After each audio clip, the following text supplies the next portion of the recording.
So let's go to the second part of the honeymoon.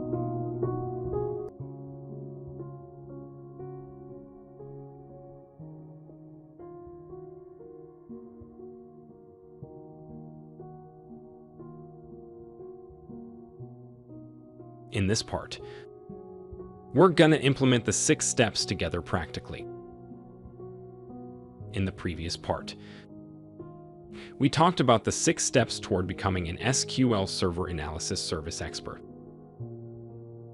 If you haven't seen that segment yet, I recommend you go watch it from the beginning, and then come back to see the rest of the discussion, which is the implementation of the 6 steps, so you can enjoy it. Otherwise, watch the rest of the discussion, which is really exciting, through which we're gonna implement all the steps cleanly and quickly. We're waiting to take the 6 steps together,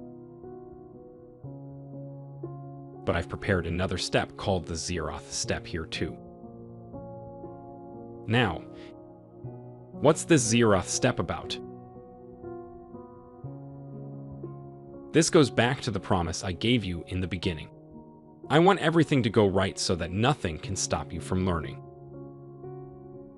I'm talking from experience.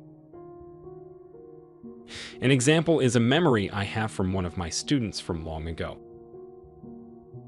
He used to say that there were some concepts that he would learn well from other courses, but it was the middle of the way for him. What did he mean? He meant that he understood the concepts, but the teacher taught them as if he already knew the beginning steps, such as how to run the tool and how to create a new project. It means the teacher would skip through the beginner's concepts of the work, assuming that the students already know about them, and would teach the rest of the work while the student had not learned the earlier steps. This was why he would give up on learning and not continue. This was an experience for me to throw away that mentality. And I promised you in the beginning that I would explain everything to you. I predict that there are some people who have just decided to start the work and may not even know how to run the Visual Studio.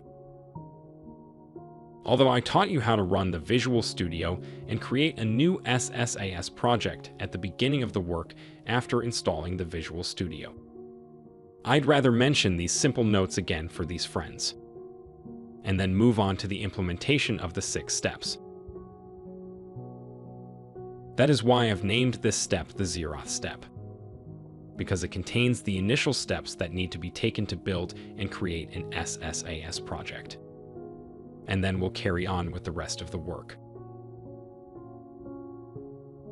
So let's go and start the work from the zeroth step.